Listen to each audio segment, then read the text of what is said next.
Hi everyone. Tonight I thought I'd talk about a walk that we did recently in the Spanish Pyrenees. We got this book, the Rather Walking Guide, which has got a lot of great walks, both the Spanish and the French Pyrenees. The walk that we chose for that particular day was the summit climb to Punta Cuta. I think that's how you pronounce it.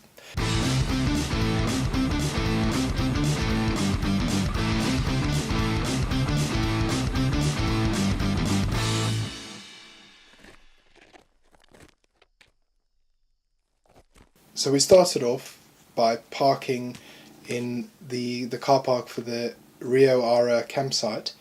You can park in the town's parking and walk down to the river. It's maybe another 500 meters more. But we parked right by the river and started our walk along the road that follows the river. Going down the road for about 2 kilometers, you turn right to go up the hill away from the river, and that is probably the only flat part of the walk. The rest of it is very steep. So we're There's a video. quarter of the way up, maybe. I don't think we're a quarter. I think we're an eighth of the way up. Whose idea was to do this again? Yours. Oh, the view is pretty good. But I guess we need to keep going. You follow the road for another 2 kilometers until you get to a path going up the hill, and all of the switchbacks that go up the hill for the road you cut through by going straight up the hill, climbing. It can be quite steep. You can tell that in the rainy season the water runs down that path, so it can be quite treacherous, I imagine. We were in the dry, so it was great for us, but yeah, we carried on walking. And then once you get to the little church, Ermita Santa Ana, I think it's called. It's a nice little place to rest, and you can take a break and look out over the valley. And then we set off again from there. The next checkpoint is a small switchback hairpin in the road where you climb quite a steep hill and make it up to a nice lookout point and on the hairpin bend of the road. That's quite a nice lookout. So this is where we are.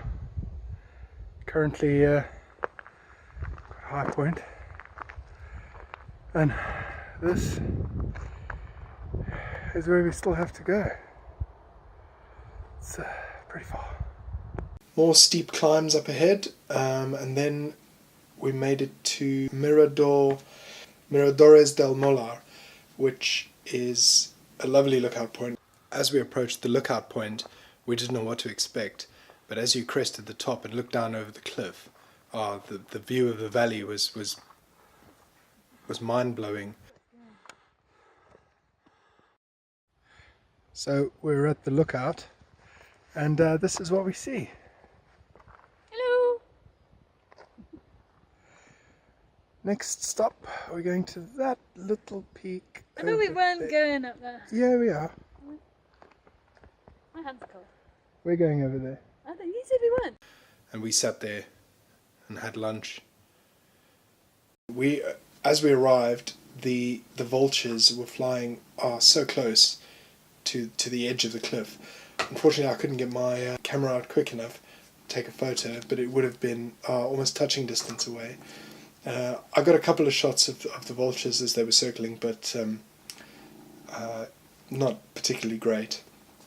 I did, however, get a very good shot of a hummingbird moth, which I didn't know what it was at first. I thought it was a hummingbird, and after I looked at some of the shots later, I realised that it's a moth.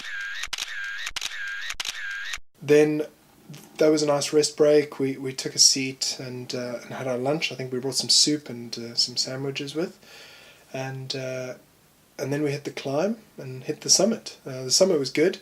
It's quite a steep walk. We walked along the road until we got to like a saddle in between two of the peaks, and then we climbed up the peak from the sort of south side. Unfortunately, as we were cresting the peak, a heavy fog came in and we couldn't see anything.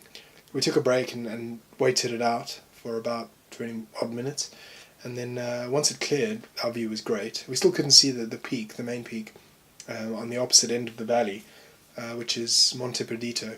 Yeah, we sat on the top of the peak, I took a nice panoramic shot. Unfortunately, there was water on my lens, so the panoramic shot has a few dots on it. Yeah, then we climbed back down and got back down to the road, and did the reverse all the way back down. On the way down through the woodlands, we saw a bird flapping in the undergrowth, and I took some photos, and it turned out to be a Eurasian kestrel, which was very good. That was a lovely surprise and very welcome.